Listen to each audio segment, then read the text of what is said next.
我哋就去到尾聲噶咯喎，成本書。then Yama Niyama 啦，即係講成之前幾個禮拜成日都 Yama Niyama 啦，咁開始喺呢個章節就係講 Yama 即係乜嘢啦。咁大部分個Guruji 寫出嚟嘅我都覺得係好 straightforward 嘅，大部分即係爭在會唔會有啲講咗嘢，你又係會覺得想清楚啲，定係都好清楚？Yama Niyama，今次係 Yama。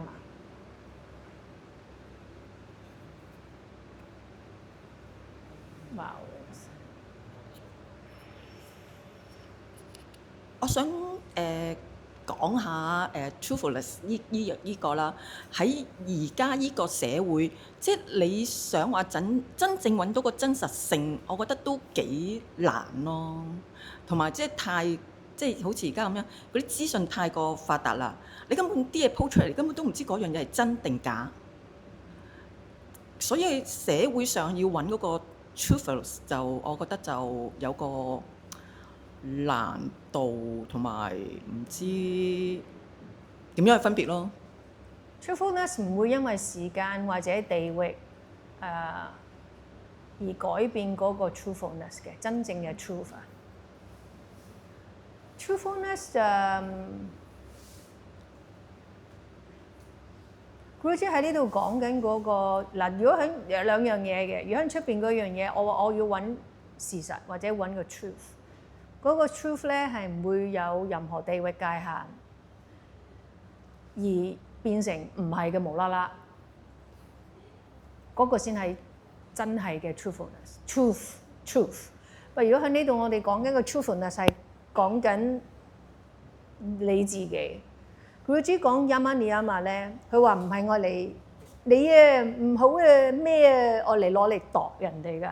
佢話係 for 我哋自己 for 自己，係你自己有幾 truthful。你其實變咗你頭先講嗰樣嘢就係人哋出邊有幾多真實嘅嘢，其實冇所謂㗎，唔關你事啦。不如話你自己對每一件事或者自己每一個行為有幾 truthful。係講緊呢一樣嘢，係啦，即係好似我哋嘅練習入邊，有時唔係話淨係要雕琢個動作好完美，我踩個腳掌入邊，踩個腳踭入邊，我係咪好 truthfully 咁樣知道自己做緊啲乜？定係我好快我個媽已經 draw 咗去我要做個動作個 final pose？頂我唔理下邊係點，就算下邊拗晒柴歪晒，我繼續要擁自己入個 pose。頂呢個都咪就係唔係幾 truthful 嘅一個行為咯，對於自己。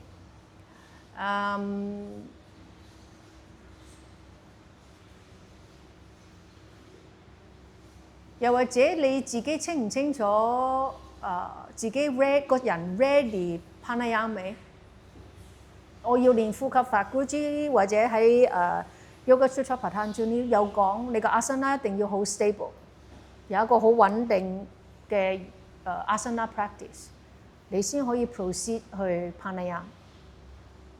咁你對你自己究竟自己 ready 唔 ready pranayama， 定係純粹我想要練 pranayama？ 你想要做but你個身體未 ready 啊嘛，你呢個都要對自己 truthful 嘅。唔可以話我中意入嚟啊！我時間啱，我要嚟上堂啊！明唔明啊？件事係自己，am I ready？ 係啦，咁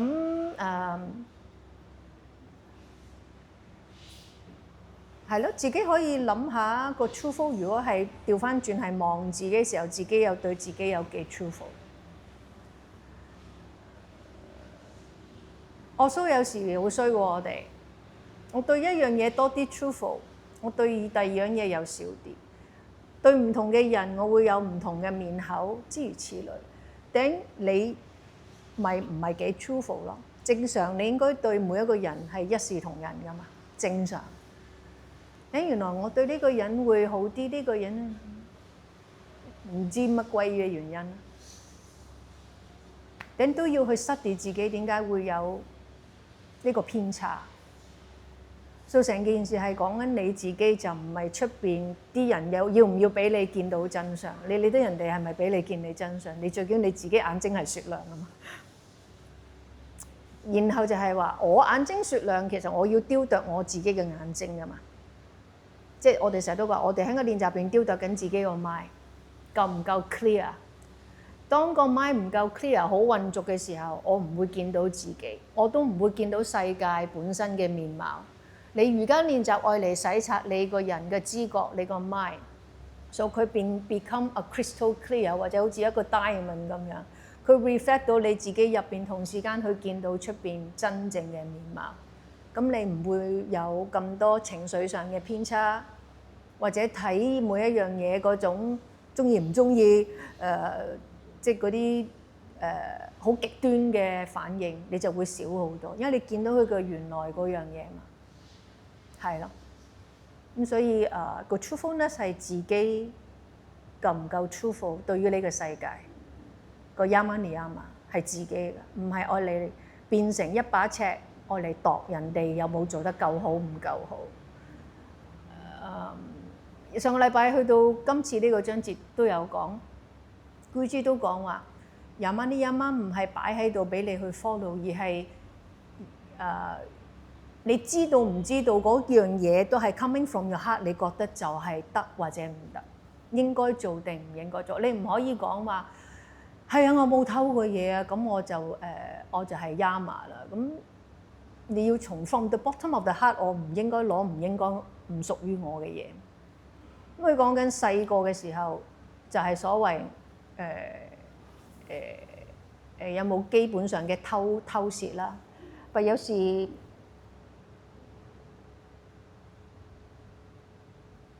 時若果譬如你 let's say 你去咗上一個艾揚格瑜伽嘅老師個 workshop intensive，and then 你將佢教嘅嘢你就教去第二個人嗰度，或者教喺自己個，但你冇去 honor 呢一件事，呢個都屬於偷竊嘅。即係譬如我係其實都好 common 嘅就係我上咗個唔知咩艾揚格 yoga 老師嘅 intensive 或者 workshop。And then 你將成套嘢咁樣拱出去，而自己 create another workshop， 但你唔係一個 Iyengar yoga teacher， 我覺得都唔緊要。但你要 honor 你學咗嘅嘢係 from 邊度，頂呢個都屬於偷竊。因為你學嗰樣嘢，然後你好似話俾人聽，我自己 create 出嚟嘅，我諗出嚟嘅，係我研發出嚟，但其實你係因為你跟咗某一個老師學咗一啲 technical 嘅嘢，令到其他人唔知嘅時候，覺得你好似好叻啊，你好成啊咁樣。其實你係咪真係偷咗人哋啲嘢 secretly？ 你冇去 honor。其實我而家 share 緊俾你嗰啲嘢 is actually coming from 邊一個老師 ？is actually coming from B.A.K. Iyengar。係。That's why 點解有時即係有啲人講我認證定唔認證，基本上就係你將你自己學嘅嘢，你想佢嘅好，你想 offer 俾你嘅老師，就唔係屬於你。因為如果佢冇話俾我哋聽某一啲嘢，都冇今日我哋嘅明白㗎嘛。即係雖然唔係話下下上堂我哋都跪晒喺度啊，咁樣裝晒香啊咁樣 ，but at least 你個 heart 你要有呢一樣嘢。你知道嘅嘢 is not really coming from you。我成日都話有好多嘅嘢，如果 Guruji 唔咁樣講咧，我哋窮一生我哋都唔會知道某一啲好多嘢嘅喺個瑜伽練習入邊。丁我哋係難聽啲講句啊，我哋咪去嗰啲富二代咯，遊手好閒冇嘢做嘅咯 ，copy and paste 然後去講嗰啲嘢咯。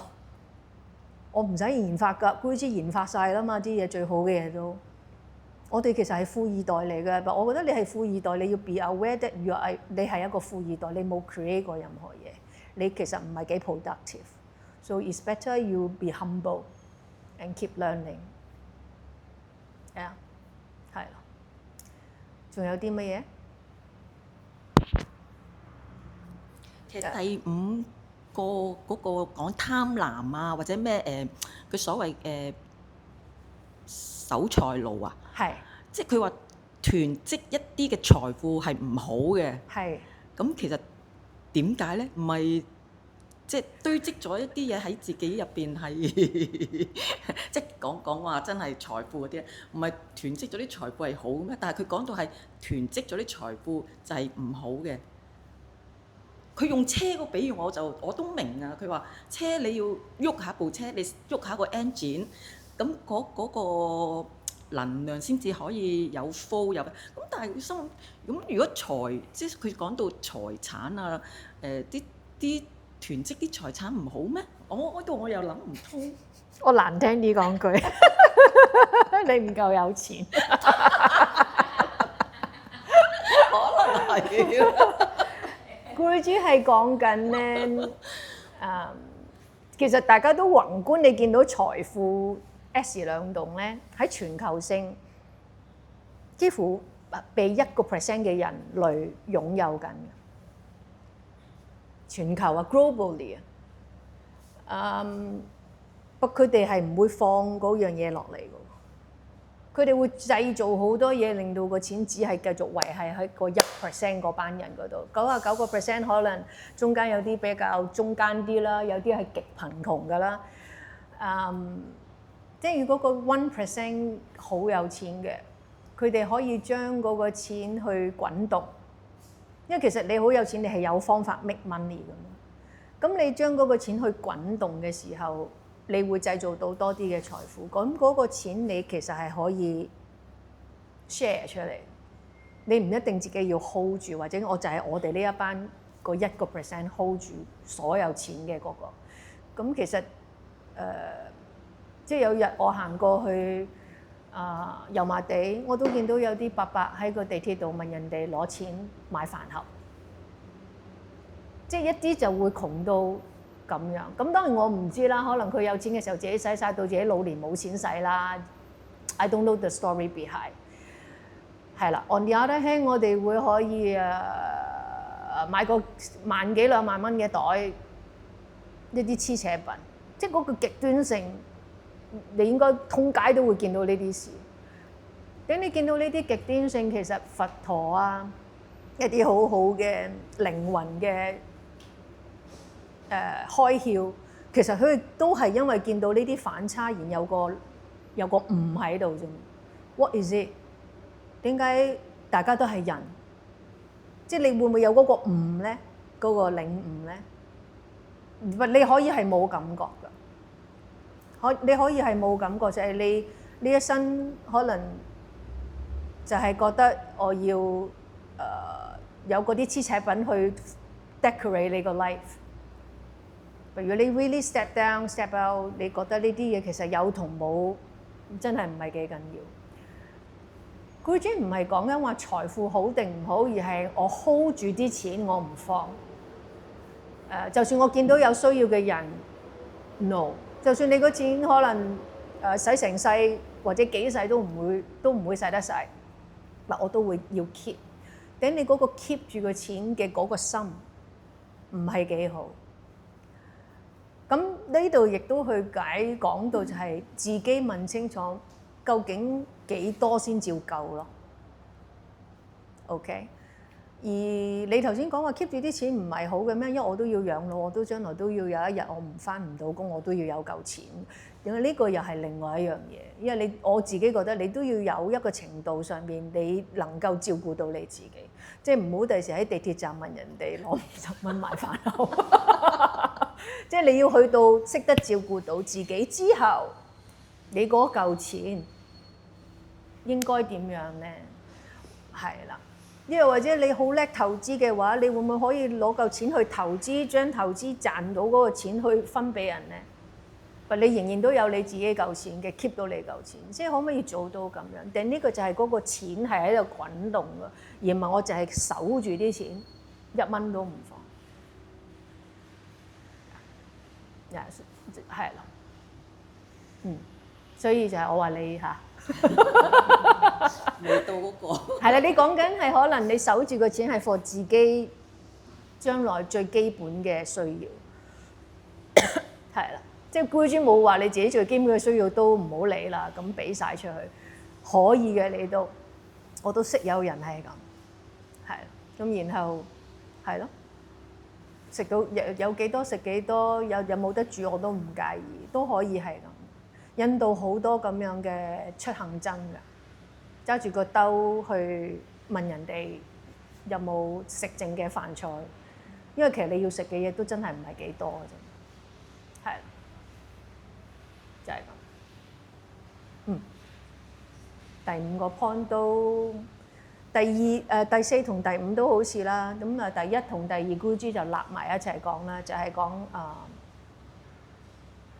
non-violence 同埋 truthfulness 啦，係啦，咁佢就佢哋都係 come from 好強嘅印度背景咧，好多時 Guruji 好中意用 Gandhi 做一個example 俾我哋去知，佢就係你打我，我唔會打返你，我就係企喺度，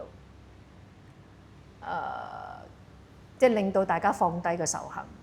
只要我打，即係你又打我，我又打你，大家都好憎你咁樣咧，其實件事係永遠都唔會結束啊。咁佢就係嗰個人物企出嚟，令到你都唔好意思要打佢。即係直頭變成一個令佢係一個 living example，令到人哋明白乜嘢叫做和平去解決一個問題，同埋去抱住一樣嘢，呢個係一個 truth。我哋大家都唔打，人同人之間我唔要打。佢 believe 呢樣嘢就係個 truth。咁呢樣嘢係不分地域限制嘅 truthfulness 嚟嘅喎。即係要你喺 outside 嘅 truth，就係無論我點樣，大家唔妥對方，我哋都唔要有 violence 嘅行動。呢個其實係一個 truth 嚟嘅。爭在你將呢樣嘢睇到有幾乜嘢㗎嘛？咁即係幾重啫嘛？咁間啲就係講佢 choose 呢樣嘢係佢個 truth，non-violence， 但佢就揸住呢樣嘢去將成個印度帶離開佢哋嗰陣時嗰個 situation， 係咯。咁我哋練習嘅時候，我哋都好 violence 㗎。夾硬做嘅時候，你好 violence 嘅，對於你自己身體。有一段時間 Guruji 用 Yama Niyama 放喺張席度，俾 example 我哋去明白呢幾個戒條 exactly 喺張席度，你就見到你自己係點樣行為。即係好似頭先講，你明明腳會拗晒柴 ，it's not aligned with your knee，and then 你夾硬拱自己入個 pose， 但呢個對於佢嘅身體嚟講都係好 violence， 對每一個關節都造成構成一個受傷嘅，同時間你去入去個動作，咁你自己對自己咁 violence， 你可以對人哋有幾 kind 呢？ and then 又或者係咩？你唔講我聽，我唔知噶嘛，老師咁樣，咁咪即係你個人好 violence，成日都係冇知覺咯。你明明無論你知同唔知，你都係已經行動咗個 violence。原來你咁樣對人其實屬於好 violence， 但你冇知覺。咁你係咪？哎呀，唔好意思，我篤親你大髀咁啊！係啊，流緊血啦已經。但你冇知覺，原來你咁樣係傷害緊人噶嘛。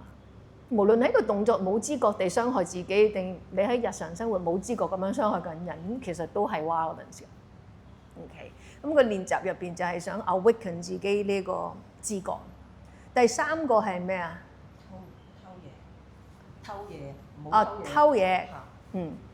第四咧？講 sex 即係。OK，yeah。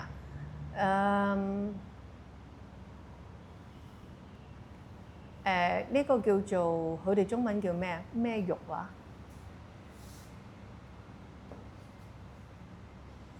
佢好多時一講呢個咧，佢會講返佢同佢老婆之間嘅關係啦。咁亦都因為 Guruji 係 Guruji，佢喺呢一個Brahmacharya 裏面咧，我覺得佢唔使講，因為佢有做到，所以已經講晒。我成日都覺得每一個呢啲 Yama Niyama 講嗰個人有冇做緊要過佢講啲乜咯。Guruji 就係嗰個人物，佢做到。你咪服咯，係啦。我經驗，即係好多時候喺瑜伽入邊，始終我哋講緊個身體好多嘢唔同嘅嘢。即係就算你哋有即係喺度上緊 TTC 嗰啲，我成日都會好 stress 你哋點樣 touch 個學生最好唔好 touch 啊，諸如此類。其實呢個就係個 Brahmacharya。唔去到最後一秒，你做晒啦咩？你做完個 re-demo 未啊？你自己再做多一次嘅 demo 未啊？即係你全部嘢都做晒，你先好決定你係咪要掂個學生。個學生掂之前，你都要問佢我可唔可以掂你？呢啲就係個 Brahmacharya。就算我係女仔，我掂個女仔，我都要問個女仔我要掂你邊度。It's a respect to 個 body and 搞清楚 I'm not doing other stuff 個 touch。because touch 係一個係一個唔可以隨便嘅嘢嚟㗎。總之你行街會唔會有俾人隨便掂你啊？咁上瑜伽堂做乜你一定要掂我咧？阿老師，你唔掂我唔得嘅咩？你講我聽，我唔好明唔到咩？除非你真係連講連做點佢都未啦。Then OK，我一定要攞個手去執你個動作。呢個就係 Guruji 話俾我哋聽，我哋一定其中一個教學裡面個 Brahmacharya。另外有都知道就係對於一啲大部分嘅印度老師咧係判嚟嘅咧，男仔老師係從來都可能要揾一個 demo 要做 demo， 通常都係揾男仔做 demo， 因為當佢揾一個學生去做 demo 嘅時候，嗰個教嘅老師都有機會掂嗰個學生。咁如果係男仔掂翻男仔，冇咁多避忌。呢啲全部都係因為 Brahmacharya。咁所以有時可以用呢個都會係一個好唔一樣嘅 angle 去望藝術教瑜伽。我哋個老師教我哋去到，其實我哋係 follow 緊 Yama Niyama 嘅一個教學，可能都應該要去知道㗎啦，係啦。就同埋學生嚟講，我成日都講個老師無啦啦都要掂你，係唔係都壓個人落你度嘅時候，你要問自己係咪想要呢樣嘢？你即係啦，你想唔想個先生成日都咁親密咁樣擲落你度啊 ，adjust 你啊 ？Is it necessary？ 你要咁大個人，你要問自己，係啊 ，OK，係啦，最尾嗰個就係話頭先好 process 所有，因為你其實唔係淨係儲個錢嘅，即係而家成鬼日都儲埋啲乜鬼公仔咁樣，而家一個唔知鬼毛公仔幾千蚊啊？定係啊？係咪啊 ？Oh my goodness！ 我真係，即係你要記得就係呢啲都係就係個 projection 就係咯，呢個就係其中一個 example。即係你儲公仔啊、儲袋啊、成咯，呢咪就係一啲冇需要嘅儲咯。儲埋呢堆嘢做乜？屋企冇嘢掉毀晒佢啦，斷捨離係 OK。好，我覺得都差唔多，好嘛 ？Thank you，see you next time。下個禮拜就係Yama，然後就係 Niyama 啦，好嘛？OK，study 下大家。